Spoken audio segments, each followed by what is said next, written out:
warahmatullahi wabarakatuh. Kami dari kelompok 9 ingin berdiskusi atau berdialog dengan saudara Iksan. Kita mulai dari Alek. Kali ini saya akan bertanya tentang bagaimana perbedaan pendapat dan konflik dalam kebebasan berpendapat dapat diubah menjadi peluang untuk memperkuat keberagaman dan toleransi. Itu menurut kebebasan pendapat.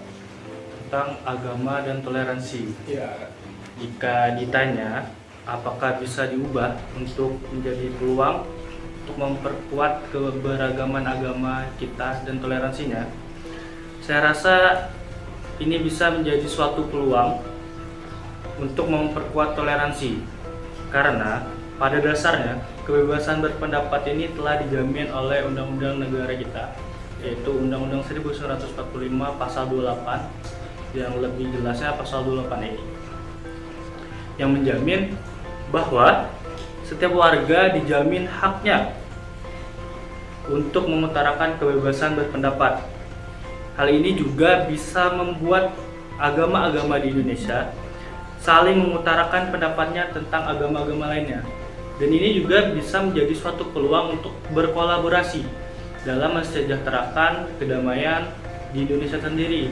Karena dengan damainya agama-agama di Indonesia akan menjamin toleransi kita sesama agama lain lebih menghargai, sehingga ini bisa menjadi menjadi peluang yang sangat besar untuk menjamin atau mempererat toleransi di Indonesia.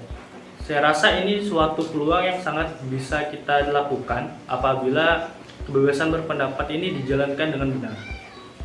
Bagaimana kebebasan berpendapat dapat membuat perkuat demokrasi dalam sebuah negara? Kalau bicara demokrasi itu faktor utamanya itu adalah rakyat. Sesuai dengan demokrasi negara kita, dari rakyat, oleh rakyat, dan untuk rakyat. Sudah belajar ya dari SD? Iya. Dari PPKN itu kan. Kebebasan berpendapat ini menjadi kunci dari demokrasi, karena dengan adanya kebebasan rakyat, berarti Indonesia yang selaku negara demokrasi sudah menjamin hak asasi manusianya, yaitu hak-hak rakyatnya untuk berpendapat dan berapresiasi.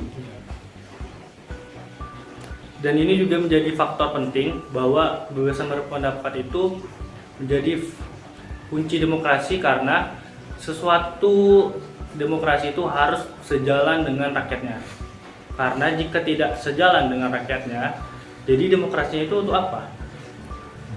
Karena seperti yang saya bilang tadi, demokrasi adalah dari rakyat, oleh rakyat, dan untuk rakyat. Nah, dengan adanya kebebasan berpendapat, berarti suatu negara itu telah menjamin demokrasinya. Karena jika kebebasan berpendapat tidak berjalan dengan baik, maka suatu negara itu dinilai gagal dalam menjalankan demokrasinya. Maka itu kebebasan berpendapat itu sangat penting untuk demokrasi.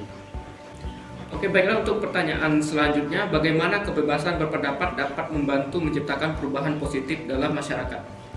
Kalau ditanya tentang perubahan positif, kebebasan berpendapat sendiri saya rasa dapat membantu ya dalam positivisme masyarakat, terutama masyarakat demokrasi sesuai dengan budaya Indonesia, demokrasi yang lebih kita kenal dengan musyawarah. Pada dasarnya apabila masyarakat tidak dapat hak untuk berapresiasinya atau berpendapat di publiknya tidak dijamin, maka dapat dikatakan bahwa kehidupan masyarakat itu tidak sejalan dengan demokrasi Indonesia dan budaya Indonesia sendiri. Jadi, menurut saya, kebebasan berpendapat ini sangat penting untuk masyarakat, terutama masyarakat Indonesia, karena dengan adanya kebebasan berpendapat, masyarakat Indonesia akan menjadi masyarakat yang lebih ke dialogis, artinya ke musyawarah. Jika ada permasalahan-permasalahan di masyarakat, tentunya baik itu masalah hukum ataupun masalah lainnya, masyarakat akan lebih dulu menyelesaikannya secara musyawarah. Ini juga menjadi faktor yang digaungi pemerintah, karena baru-baru ini pemerintah sangat menyarankan yang namanya restoratif justice. Restoratif justice itu adalah penyelesaian hukum di luar pengadilan, artinya secara kekeluargaan. Ya. Ini juga berarti sangat sejalan dengan budaya Indonesia yang musyawarah. Jadi ini juga lebih menekankan bahwa masyarakat lebih harus lagi berdialogis sebelum ke ranah hukumnya. Jadi dengan ini bisa diselesaikan dulu secara kekeluargaan. Nah, ini juga menjadi faktor utama dari kebebasan berpendapatnya. Jadi menurut kakak, apakah menurutmu kebebasan berpendapat itu penting dalam sebuah masyarakat? Seperti yang saya bilang sebelumnya, kebebasan berpendapat ini sangat penting untuk masyarakat. Apalagi Indonesia sendiri sudah menjaminnya. Ya. Di dalam pasal 28 Undang-Undang 1945 dijelaskan bahwa setiap rakyat mempunyai hak untuk mengutarakan pendapatnya baik di publik atau di muka umum. Ya. Makanya jika kebebasan berpendapat ini tidak dijamin atau tidak dilaksanakan dengan baik, itu sangat mengacaukan tatanan rakyat Indonesia sendiri. Karena dengan kebebasan berpendapat, demokrasi yang merupakan jalan dari Indonesia sendiri, sistem pemerintahannya demokrasi ini akan berjalan sejalan dengan yang semestinya, yang seperti dijelaskan oleh undang-undang ataupun Pancasila. Jadi jika ditanya penting atau tidak, ini sangat penting. Ya, penting jadi kan. Oke. Apakah demokrasi Pancasila di negara kita sudah berjalan dengan baik, dan coba jelaskan alasannya? Demokrasi Pancasila untuk sekarang di Indonesia itu sudah berjalan ke arah yang lebih baik. Bukan sebelumnya tidak baik, Ya. tapi lebih ke arah yang lebih baik lagi. Lebih lagi. Karena pada dasarnya Pancasila itu merupakan dasar negara kita. Pancasila itu dibuatnya, tujuan utamanya adalah untuk menjamin hak-hak oleh rakyatnya. Ya, rakyatnya. Jadi hak-hak rakyatnya sudah dijamin oleh Pancasila. Sehingga apakah Pancasila di Indonesia sudah dilaksanakan baik? Sudah baik, tapi kita perlu ke arah yang lebih baik lagi. Ya. Ini sendiri dengan dibuktikan dengan banyaknya undang-undang yang lebih menjamin hak-hak rakyatnya. Saya rasa ini harus lebih ditekankan lagi, apalagi kita sedang di masa-masa panas, masa-masa Ya, pemilu. demokrasi. Ini merupakan pesta demokrasi yang ditunggu-tunggu oleh Indonesia. Ya, kan? Jadi saya rasa siapapun pemimpin tahun depan lebih baik untuk menekankan hak-hak rakyatnya. Ya, dari yang sebelumnya ya, Kak.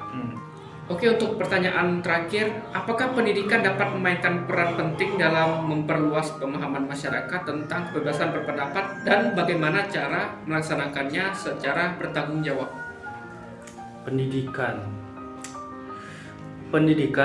tentunya menjadi faktor utama dalam kehidupan masyarakat, sejalan dengan kepentingan kebebasan berpendapat. Kalau ditanya apakah pendidikan menjadi salah satu faktor dalam kebebasan berpendapat, saya rasa tidak juga.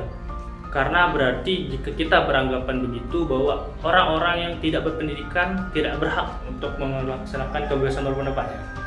Dan itu tidak sejalan dengan kebebasan berpendapat yang dijamin oleh undang-undang sendiri.